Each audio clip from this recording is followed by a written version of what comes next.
Olá, pessoal. Meu nome é Maria Beatriz. Eu sou professora de literatura e estou acompanhando a professora Gabriela Silveira nas aulas de literatura, tanto no portal quanto aos finais de semana, nos plantões e aulões. A aula de hoje é sobre arcadismo, ou setecentismo, como assim é conhecida. Esse é o período literário posterior ao Barroco, que foi o tema da nossa última aula. Logo, nesse período, nós iremos ver um contexto histórico um tanto quanto diferente do Barroco e características diferentes. A escrita, versava ali sobre outras questões. Então, é um período que apresenta certas mudanças, tanto socialmente dizendo, quanto na própria, literatura. Aqui a gente já vai ter um ciclo literário ativo, certo? Vamos lá? Em relação à história do arcadismo, ela teve início em 1756, com a fundação da Arcádia Lusitânia, na capital de Portugal, Lisboa. O arcadismo é posterior ao movimento literário barroco e foi inspirado na Arcádia italiana, fundada em 1690. A Arcádia era uma academia literária que reunia escritores empenhados em apresentar um novo estilo, oposto ali ao barroco, tá? Então, assim, essa academia adotou a terminologia e a simbologia da tradição de lendários poetas pastores da região da Arcádia, que era uma província ali da Grécia. E esses membros que compunham aí essa academia se autodenominavam de pastores e por isso, versavam muito sobre coisas referentes ao pastorio, ao campo, à natureza, tá? Em relação ao contexto histórico, nós teremos um contexto aqui de mudanças, de grandes mudanças sociais, mundiais ali. Em primeiro lugar, nós teremos aqui na Europa, sempre eu vou dar o contexto do que está acontecendo na Europa, porque como eu havia dito na última aula, todas as coisas referentes aos períodos, a certos conceitos, a própria estrutura social que vemos aqui no Brasil, vão ser referências a coisas que estão circulando ali pela Europa. Então, se determinadas ideias estão aparecendo num cenário mundial, elas vão chegar aqui também, tá? Então, por esse motivo, eu sempre vou trazer o cenário, o cenário mundial para a gente entender o que está acontecendo lá fora, tá? Em primeiro lugar, a gente vai ter aqui o século das luzes, ou iluminismo, que foi ali um movimento de ideias e que teve origem no século XVII, se desenvolveu especialmente no século XVIII. Então, iremos ver ali um contexto que vai permanecer por um bom tempinho, A sua denominação estava ligada ao fato dos seus impulsionadores, que eram os filósofos iluministas, enxergarem a si mesmos como militantes na luta da razão. Essa razão ali eles chamavam de luz, contra a tradição cultural e institucional, a qual eles chamavam de trevas. Tá? Então, por isso é conhecido como século das luzes, o século do pensamento, da razão, certo? Em relação aos princípios básicos do ideário iluminista, a gente pode chamar ali, pode citar 3 deles, que é a universalidade. Esse projeto visava todos os seres humanos, independentemente ali das barreiras nacionais ou étnicas. A individualidade, os seres humanos deviam ser vistos como pessoas concretas e não apenas como integrantes de uma coletividade, Então, eles tinham a parte ali da universalidade, mas também consideravam o individual. E a autonomia, por fim. Os homens estão aptos a pensar por si mesmos, sem a tutela de religião ou ideologia, e para agir no espaço público a fim de adquirir, por meio de seu trabalho, bens e serviços necessários à sobrevivência material. Então, eles consideravam que esse homem também devia ter autonomia social. Esses são os 3 princípios básicos do iluminismo. Nós teremos aqui também uma das revoluções que é mais importante nesse período, tá? Que é a Revolução Francesa. Então, o que acontece ali que culmina nessa Revolução Francesa? Vamos primeiro ver um panorama social que eu separei aqui e coloquei aqui nesse próximo slide. Essa é uma pirâmide do panorama social da época, tá? Então, o que está acontecendo aqui, né? Nós temos aqui socialmente divididos 4 montantes dessa pirâmide. Em primeiro lugar, nós teremos o rei, que vai exercer o poder ali sobre o resto, todo o resto, né, do seu povo. Então, o rei, ele vai ter um poder absoluto, né? Ele vai ser, ali a gente vai conhecer a ideia de absolutismo, né? Ele vai reger sobre todos os outros e as leis, por assim dizer, vêm dele mesmo, ou então ali quando ele quando ele é mais flexível, pode haver ali leis que são votadas, né? Mas a questão mais importante é saber que o rei é quem manda ali, né, no resto todo, quem comanda ali, o regime, quem detém o regime monárquico, tá? Em segundo lugar, teremos ali o primeiro estado. Quem faz parte do primeiro estado é o alto clero e o baixo clero. E o percentual de pessoas dentro desse alto clero, dentro do clero, né? É um percentual de 120 mil pessoas. Em terceiro lugar, aliás, teremos ali o segundo estado. Quem faz parte, né? Quem compõe esse segundo estado é a nobreza de sangue, que se refere ali às pessoas que já nasceram com títulos, né? Que são pessoas que pertencem ali ao sangue azul, já tem, né, uma ligação direta com pessoas importantes, com o próprio rei, por aí vai. E a nobreza de espada, que se refere às pessoas que adquirem o título. Pode ser ali o título adquirido tanto na guerra quanto aos seus atos ali que são, né, nomeados pelo próprio rei, tá? Quem compõe, né, o percentual de pessoas ali que compõem é equivalente a 350 mil pessoas. Em quarto lugar, nós teremos o terceiro estado, que é a base dessa pirâmide, né? E vai ali se referir a todos aqueles que sustentam toda essa pirâmide. São aqueles que pagam os chamados tributos, né? Que são os impostos colocados ali pela coroa, tá? Então, quem é que faz parte desse terceiro estado? A burguesia, que se refere a pessoas que têm uma determinada condição, e o povo, que ali vai se referir a camponeses, a agricultores, a pessoas pobres, né? E esse montante vai ter um percentual aí de 24 milhões de pessoas. Então, é muita gente mesmo, tá? Esse é o povo que sustenta todo o resto, né? Que sustenta o Estado. E qual é a questão que tem ali? Vocês estão vendo aí do lado que tem os chamados privilégios tributários e jurídicos.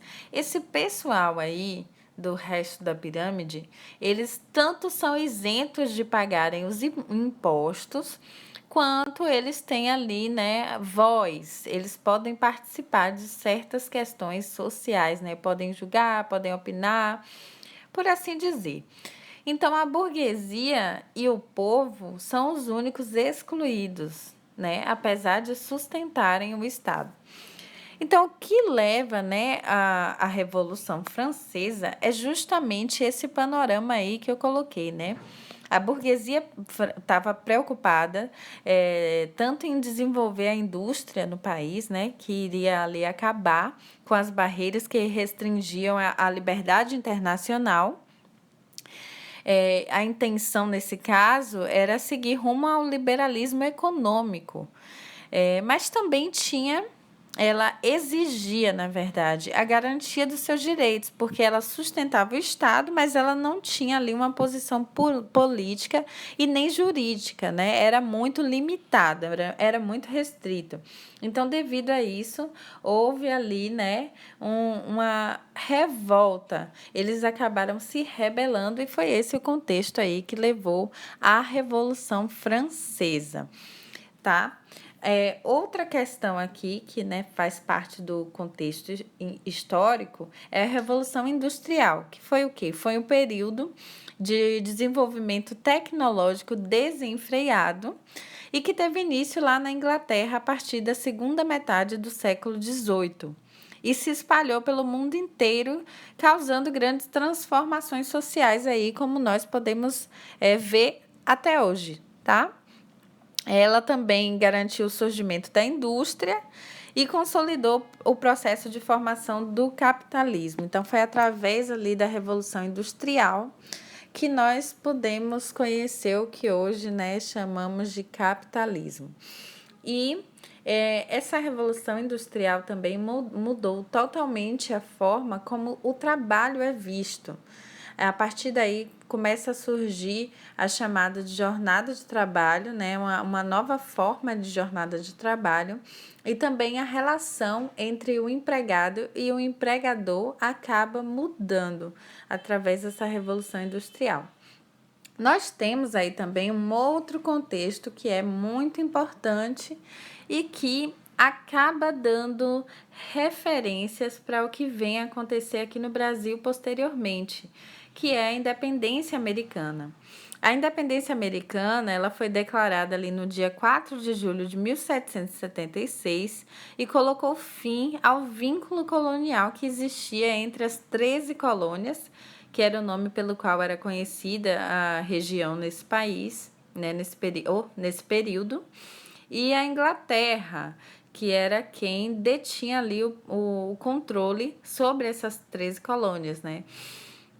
Então, essa nova nação que surge, ela foi construída em um modelo republicano e federalista e foi também inspirada pelas ideias do iluminismo, que na verdade é o que inspira todo o contexto social da época, né? O contexto mundial e social da época é o iluminismo, são as ideias referentes ao iluminismo. E muitos ali são os adeptos do iluminismo. Então, eles vão levando a cada canto ali suas ideias, né? Esse novo formato de pensamento, tá? O que está acontecendo, então, aqui no Brasil? Em relação ao contexto ali do Brasil, nós teremos aqui já um contexto já totalmente diferente, né, do que a gente havia visto no Barroco. Nós estaremos situados agora em Minas Gerais. Na época, o local era chamado Vila Rica, a cidade, no caso, era chamada de Vila Rica, que hoje é conhecida como Ouro Preto. E é lá onde se descobre a maior fonte de ouro, né? Que era o que os portugueses de fato vieram buscar aqui no Brasil. Ouro, prata, esmeralda, o que pudesse enriquecer ainda mais a coroa, né? O que pudesse tornar o Brasil uma grande fonte de renda, né? Uma potência econômica mundial. Então, eles acabaram achando isso aqui em grande quantidade, não só em Minas Gerais, como em outros estados. Só que Minas Gerais acaba sendo, né, o grande polo econômico da época, desse período aí, porque é lá onde se concentra a maior parte desse ouro. Então, vai gerar isso tudo um ciclo da mineração, né, que se torna ali conhecida como a fase do ouro, da riqueza aqui do país. E isso leva, gente, esse período é extremamente importante para a nossa sociedade, porque é a partir desse período em que vamos conhecer ali o processo de urbanização, né? Vamos estar vivendo ali nesse período o processo de urbanização. Então vai ter um crescimento desenfreado ali social no Brasil e vamos ver ali a urbe se espalhando por todos os cantos. Isso é importante dizer, principalmente porque o movimento arcadista é um movimento que vai totalmente oposto a esse progresso, né? É um progresso social, é um progresso em relação à construção, né, a estrutura que conhecemos hoje, mas os árcades, os poetas árcades, os artistas árcades, os iluministas ali da época, né, que faziam parte desse pensamento árcade, eles eram totalmente opostos a esse progresso, né? Era muita coisa para lidar ao mesmo tempo. Então, eles tinham muito aquela ideia de retorno a uma vida simples, natural, ao que de início era o que vivíamos, né? E por isso que o arcadismo é tão conhecido ali por suas ideias de retorno ao classicismo, tá? Àquele período simples, natural do ser humano. Outro contexto aqui que a gente vai ter, que é muito importante e também é motivado ali pelo contexto europeu, né, de revoltas e revoluções, é a Inconfidência Mineira, que acaba surgindo ali por causa de várias questões, na verdade, mas uma das que eu citei ali são os impostos, né? O que acontece? Como está se produzindo muito ouro, a coroa acaba cobrando impostos muito altos nesse período. Só que em algum momento ali da história, esse ouro, a produção não progride, né? Ela regride um pouco. E a coroa permanece com os impostos em alta.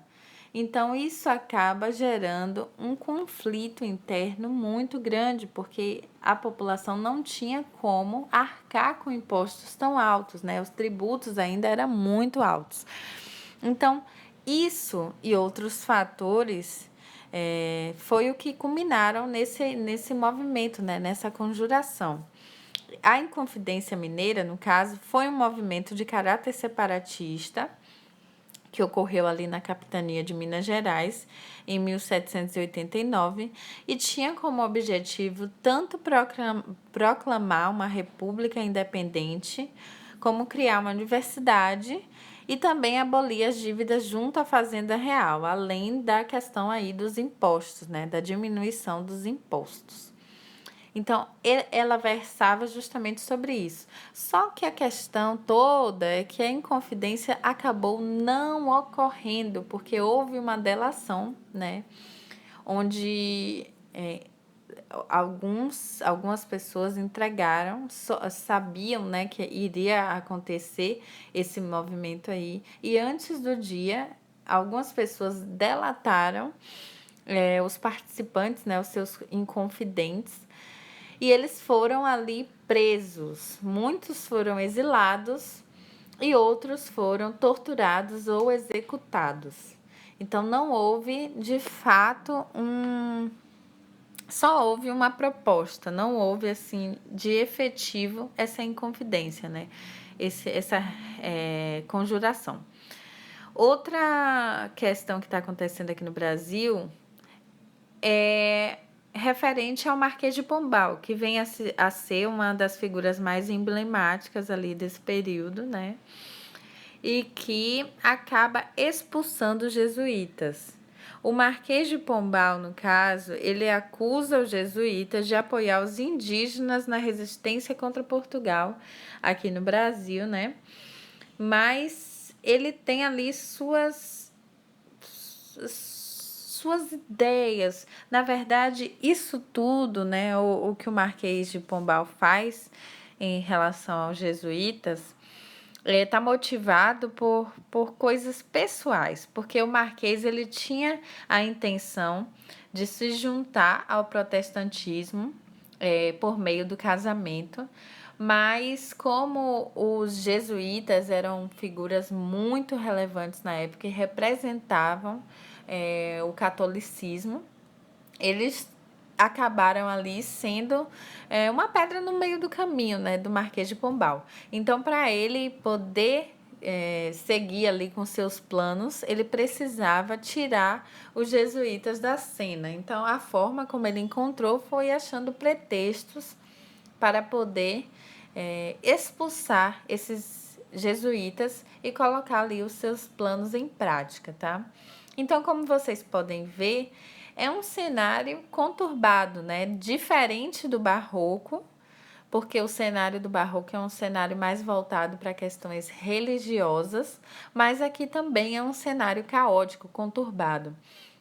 Mas aqui é um contexto mais voltado para revoluções, né? Um contexto de mudança social ali, a gente vai ver uma nova estrutura social surgindo, um novo pensamento também surgindo, que é o iluminismo, e também, né, escritores que vão versar sobre coisas que até então não eram assim tão significantes, como essa busca, né, do simplório, do que é simples, do que é básico, a vida humana, tá?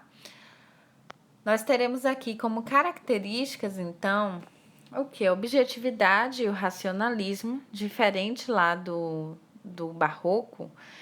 Aqui as questões todas vão se voltar para essa ideia, né, de vida na natureza, de regresso ao passado.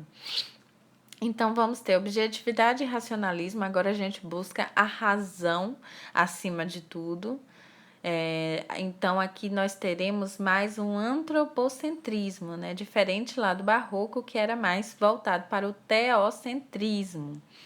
Uma linguagem simples, também diferente do barroco, que tinha lá os seus conceitos de cultismo e conceptismo, né, que eram uma linguagem mais rebuscada e um pensamento também mais rebuscado, ideias, né, mais complexas.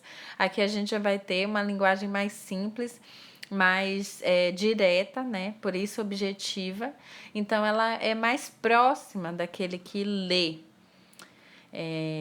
O bucolismo, que vai ser um dos temas centrais dos escritores, que se refere ali à vida no campo, e o pastoralismo, né, que se refere ali ao pastoril, a tudo que tem a ver com essa vida de pastor aí, né. Temos também ali como temas a simplicidade e a exaltação da natureza. A natureza vai ser enxergada como uma forma de encontrar a paz de espírito. Então, esse homem Árcade, ele vai tentar de todas as formas se conectar com esse interior ali, né? Com a sua, onde é o centro da sua paz. Temos também outro estilo ali de escrita, né? Outro tema para escrita, que é a crítica à burguesia e aos centros urbanos, justamente por esse progresso social representar uma ameaça ao ser humano, né? Uma ameaça à paz dos homens. A gente vê que até hoje a gente tem um pouco dessa noção assim de correria que a cidade passa, né? É tudo tão agitado, carro para todos os lados, é barulho, poluição sonora, poluição de todas as formas. Então a gente acaba também sentindo um pouco o peso, né, do que a cidade passa para a gente. E muitas pessoas, inclusive, ficam doidas para viajar, para ir para a praia, para ir para o campo, para a fazenda. E isso tudo é justamente a busca da gente, né, por uma paz ali, uma tranquilidade. E é basicamente isso que os arcadistas pensavam, tá, pessoal? Eles pensavam que as cidades, elas trariam justamente essa movimentação exacerbada, um descontrole da vida, né? Que a gente perderia a nossa paz, né? A nossa tranquilidade. E querendo ou não, eles estavam certos, né? Por esse lado, eles estavam certos. Mas também a urbanização, né? O progresso ali em relação ao crescimento das cidades vai nos trazer outros benefícios que não são necessariamente esses, mas vai nos trazer certos benefícios.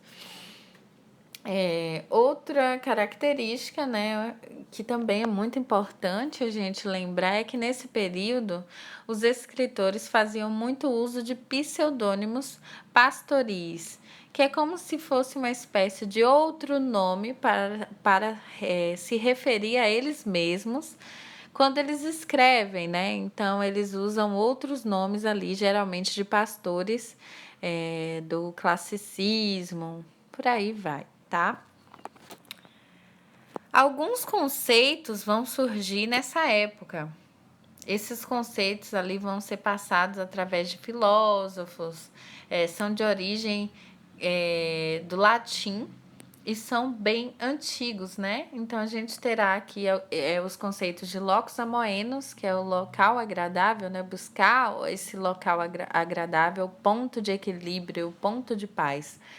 Fugere urben, que é fugir da cidade, fugir dessa correria que a gente vive aí, né, no dia a dia, que a gente sabe, que foi o que eu estava falando aqui agora, a gente vive numa movimentação tão grande que a gente acaba meio que se perdendo ali, né, perdendo a nossa tranquilidade. Outra questão aí, que é outro conceito também que surge, é o inutilia truncat, que é cortar o que é inútil, cortar tudo aquilo que não foi essencial à vida, né?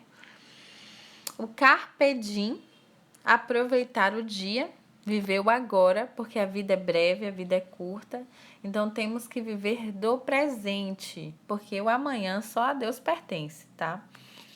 E o aurea mediocritas, que é o equilíbrio do ouro, né? Buscar ali o equilíbrio entre a riqueza e a simplicidade. Alguns pensadores vão surgir nesse período influenciados por teóricos que vão trazer uma inovação de pensamento social. Todos ali são influenciados, obviamente, pelo iluminismo, né, pelas ideias dos iluministas, mas eu me refiro mais especificamente a pensadores que vão tecer teorias sobre a construção social, tá? A própria construção social, né? Esse próprio panorama social que eu mostrei para vocês antes, tá?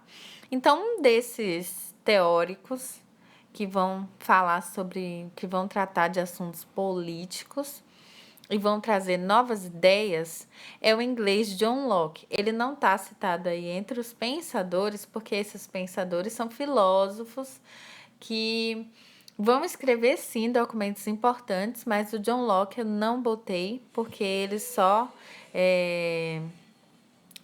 vai entrar aí na questão política mesmo. Então, qual é o estilo, né? O estilo ali, qual é a teoria política que ele vai trazer?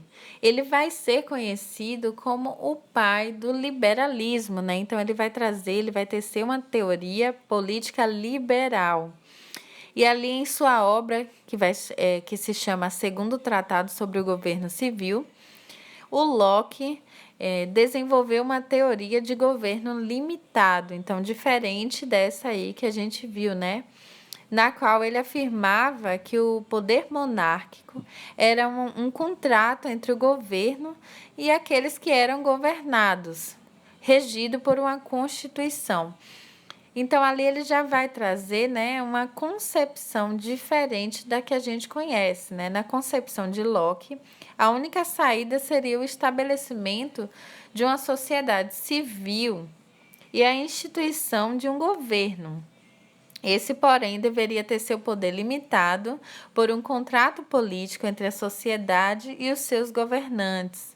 Para ele, ali, a autoridade e o poder delegados ao governante poderiam ser retirados, pois os indivíduos mantinham o direito de substituir ou rebelar-se ou derrubar, um governo se este mesmo for tirânico, Então, ele acredita que pode haver esse governo monárquico, Pode haver ali o rei regendo as leis, desde que hajam essas leis, desde que hajam certas regras, E que haja um contrato para estabelecer que esse rei não vá ultrapassar os seus limites, Não só o rei, mas ele se refere ali em qualquer forma de governo que possa ser conduzida desta forma, através deste pensamento liberal, tá? E não ali absolutista, como era o que se conhecia até então.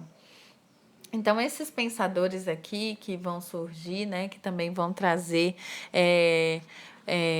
questões, importantes nas suas obras, são Montesquieu, que vai escrever ali o Espírito das Leis, E na sua teoria, ele vai trazer ali a separação dos poderes, e foi isso, inclusive, que o tornou famoso, Ele traz ali o poder, a ideia de poder legislativo, o poder executivo e o poder judiciário, tá? Então, esse é a formação que a gente conhece, inclusive, até hoje.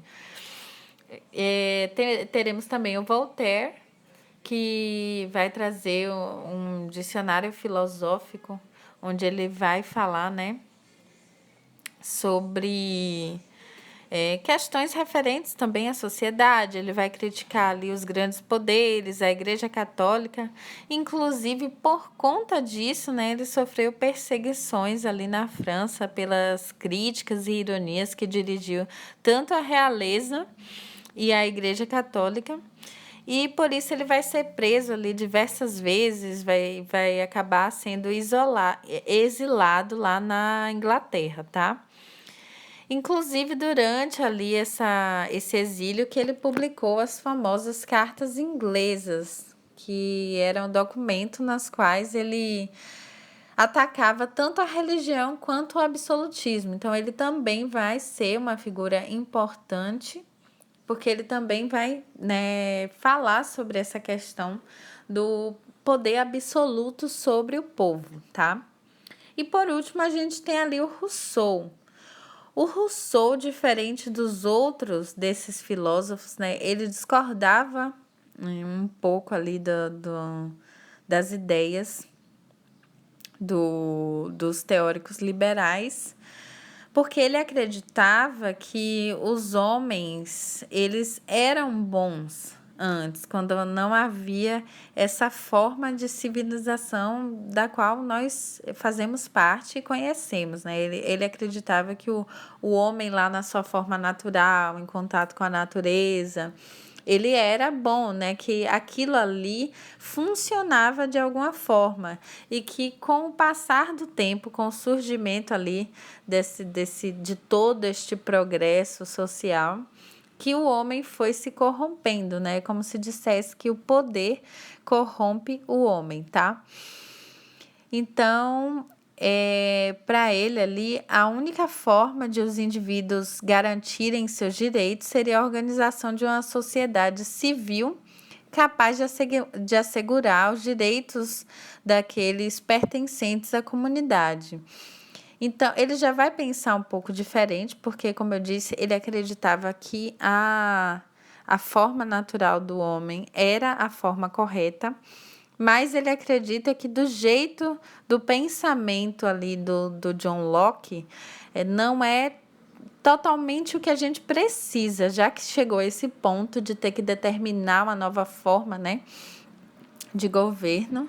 Ele acreditava que isso se realizaria por meio de um contrato social em que cada indivíduo estaria de acordo em se submeter à vontade da maioria. Então, não necessariamente seria um homem sobre todos, mas a maioria iria, né, determinar o que seria melhor. Então, a partir daí que nasceria o que a gente conhece como o Estado, tá? Então, o Rousseau já vai trazer noções importantes para a formação do Estado como a gente conhece hoje, certo? Então, esses foram os pensadores mais relevantes para o contexto geral, para esse chamado progresso social, né? O avanço social que a gente conhece, tá? O que vamos ter aqui, né? Alguns autores portugueses, desculpa aí pelo aumento de tela, alguns autores portugueses vão surgir ali na época também, né? Esses autores árcades, que são eles, o Manuel Maria Barbosa do Bucade. Ele, gente, é muito famoso, é o mais famoso, né? É um dos maiores poetas líricos da literatura portuguesa e utilizava ali do pseudônimo de Elmano Sadino. Ele escrevia poesias que falavam de pastores, ovelhas e da mitologia clássica. Ele fazia muito esse retorno ali ao classicismo. O Bocage, como todo mundo conhece, eu acredito que todo mundo conheça, foi um dos maiores escritores de todos os tempos, tá? A gente vai ter o Antônio Diniz da Cruz e Silva, que produziu ali algumas... Eu trouxe poucos, viu? Trouxe poucos ali textos, obras, aliás, poucas obras que foram produzidas, né, por esses autores, e não vou me adentrar nessas obras, nem nos autores, porque esse período árcade, querendo ou não, ele não é assim tão cobrado tanto nos vestibulares quanto no Enem. Ele passa mais batido, né? Um período literário que passa mais desapercebido pela própria literatura. Então, a gente tem aqui na produção do Antônio Diniz o Ísope, Odes Pindáricas, a Degolação do Batista.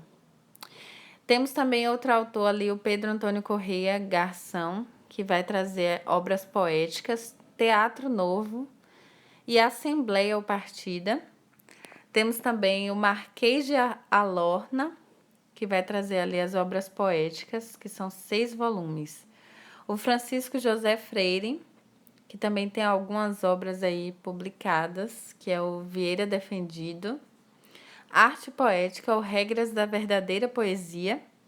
Cartas Poéticas e Críticas de Poesia e Poetas. O Domingos dos Reis Quita, que vai trazer ali as obras poéticas, que são 2 volumes, né, da obra completa. O Nicolau Tolentino de Almeida vai produzir ali a Miscelânea Curiosa e Proveitosa, Passeio e Amantes.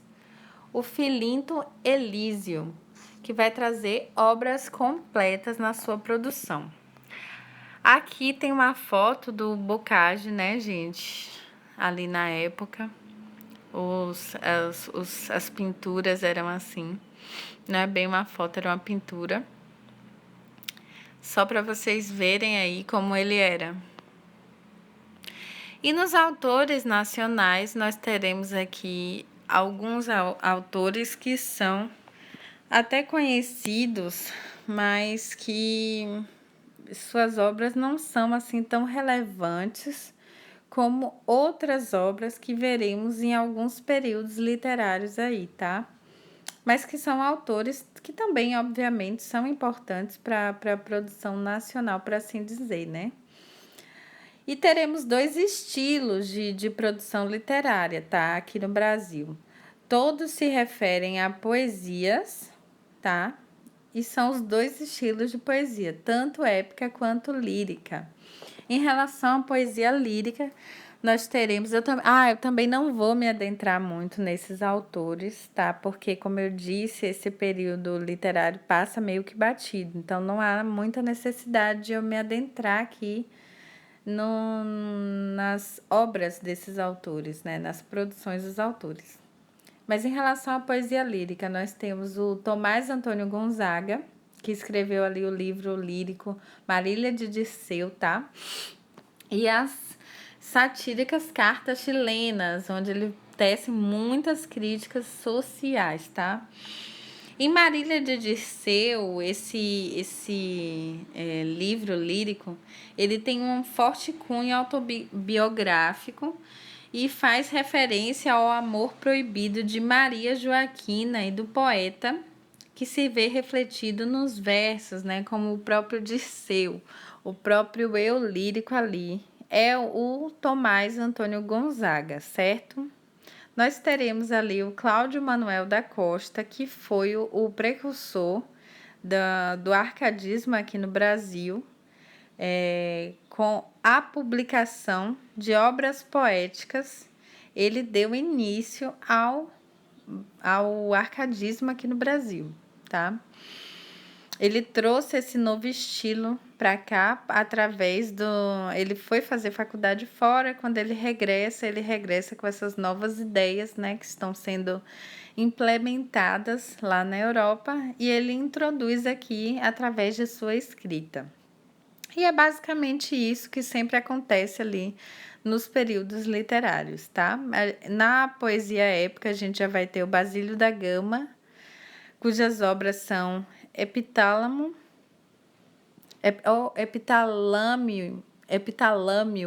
as núpcias da senhora Dona Maria Amália.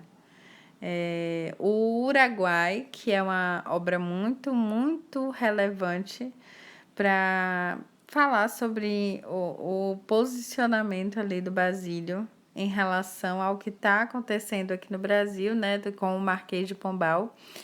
Essa obra, na verdade, vai tomar o partido do Marquês de Pombal. Então, essa obra vai nos dizer que os jesuítas foram os culpados, né, pelo que acabou se sucedendo ali com os indígenas. Teremos também a declamação trágica, os Campos Elíseos, relação abreviada da República e lenitivo da saudade e Quitúbia.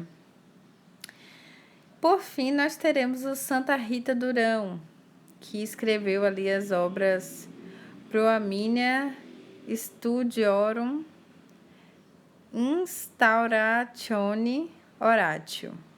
Isso é latim, viu, gente? Então perdoe aí se eu não estiver falando muito bonitinho, mas é em latim, é uma obra produzida em latim, é um compilado de obras, na verdade, produzido em latim.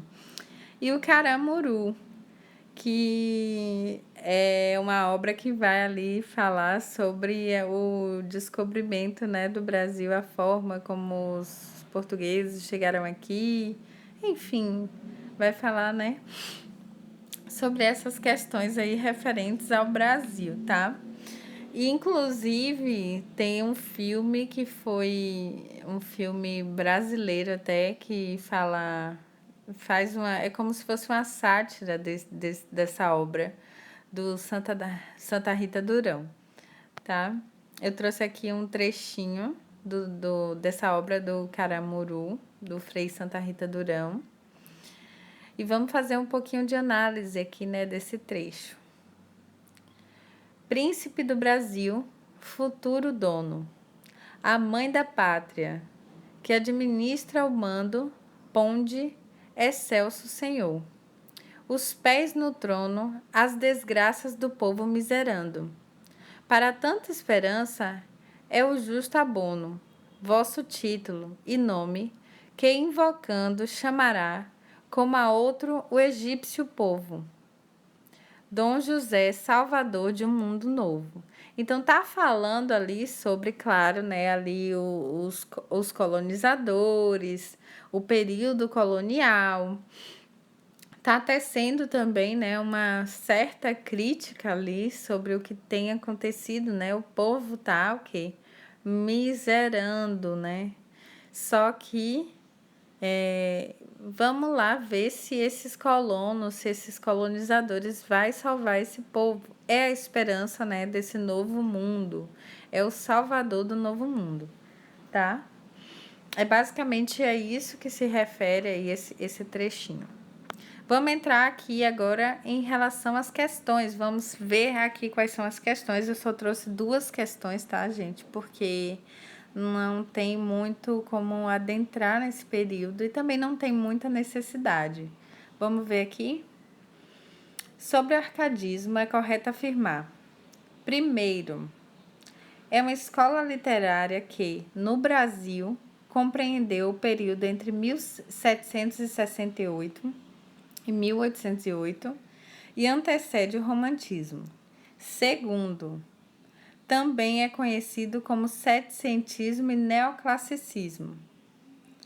Terceiro, era para ser terceiro aqui, mas está segundo de novo, mas é terceiro. Terceiro, Fugere Urbem, Locus Amoenus e Carpe Diem são expressões em latim que expressam tendências árcades. Então, aqui a gente tem o enunciado, né, pedindo para a gente afirmar o que está certo. O que está certo aqui nessas 3 afirmações? Letra A. Apenas a 3 está correta? Letra B. Nenhuma está correta? Letra C. Apenas a 2 está correta? Letra D. 1 e 2 estão corretas? Letra E. Todas estão corretas. Olha as afirmações que estão sendo feitas. O arcadismo, ele é um período que começou ali entre 1768 a 1808 e antecede o romantismo? Sim. Ele também é conhecido como setecentismo e neoclassicismo. Veja que eu falei o tempo todo, né, que ele faz um retorno ali às ideias classicistas. Então, obviamente, ele está, né, tentando ali fazer um retorno ao classicismo. Então, ele vai ser, sim, conhecido como neoclássico, né? Algo que vem posterior ao classicismo, mas que tem ideias que fazem esse retorno, fazem essa busca. E eu disse também que é um período conhecido como setecentismo. Então, se você prestou atenção nesse trechinho, vai saber que essa afirmativa também está certa. Em terceiro lugar, a gente tem essas expressões aí em latim? Claro que tem, né, gente? Então, a alternativa é: todas estão corretas, todas essas afirmações estão corretas. Outra questão aqui, a segunda questão e última. Olha o enunciado. Indique a alternativa incorreta acerca do arcadismo. Então, vamos buscar só o que está errado aqui nessas afirmações, tá? Letra A. Os poetas árcades eram chamados de poetas fingidores porque utilizavam pseudônimos? Bom, eu não falei necessariamente que eles eram conhecidos como poetas fingidores, mas eu falei aqui para vocês que eles se utilizavam de pseudônimos, né? Eles se utilizavam de outro nome para poder chamarem a si mesmos, né? Outro nome que faziam referências ali a personas pastoris, tá? Pessoas que eram ali, que remetiam à Arcádia. Então, letra A, correta. Letra B. Os poetas árcades foram influenciados por 3 pilares do iluminismo: a natureza, a razão e verdade? Sim, né? Obviamente o iluminismo está ali versando sobre tudo, né? Está dominando o cenário mundial. Então, eles claramente foram influenciados pelos iluministas, pelas ideias iluministas. Letra C. O arcadismo é uma escola literária marcada pela linguagem coloquial e pela abordagem a temas polêmicos. Gente, o arcadismo fala de temas polêmicos. Primeiro, é bom a gente entender o que seriam esses temas polêmicos, né? Seriam coisas ali que poderiam gerar um rebuliço social, né? Os temas polêmicos geralmente vão ser política, religião, coisas nesse nível, né? Coisas que são bem drásticas. Então, os arcadistas, os temas escolhidos pelos Árcades eram temas voltados para a natureza, para questões simplórias, simples, né? A busca da simplicidade, o retorno ao classicismo. Então, não eram temas polêmicos, eram temas simples de serem abordados, né? Tanto por isso eles escolhiam ali uma linguagem mais simples, uma linguagem mais próxima daqueles que liam, tá? Então a letra C que está incorreta. Mas vamos conferir aqui o resto, né? Letra D. Carpe diem, expressão em latim, que significa aproveite o dia, reflete uma tendência do arcadismo. Sim, né? Eu falei lá sobre as expressões em latim. Então, carpe diem é uma delas. Letra E. Bocage, Antônio Diniz da Cruz e Silva e Pedro Antônio Correia Garção são autores do arcadismo em Portugal? Sim, acabei de mostrar eles a vocês ali. Então, eles são, sim, autores do arcadismo, né? Eles produzem ali obras dentro do período. Então, não tem dúvidas, a letra C é a alternativa que está incorreta. Bom, basicamente é isso. O arcadismo não tem muitas questões nem temas que são tão relevantes ali dentro de todos os períodos literários, né? A gente não vai ver ele sendo cobrado, assim, tanto no Enem quanto nos vestibulares aí, Brasil afora. Mas é bom vocês terem ciência sobre esse período, porque é um período que vai também trazer influências para os períodos conseguintes, né? A gente vai ver ali, a partir daqui, esse contexto social influenciando nos próximos contextos também, né? Os contextos de época. Então, o mais importante do arcadismo é conhecer o contexto social da época, tá? Por hoje é só, pessoal. Muito obrigada e até a próxima aula.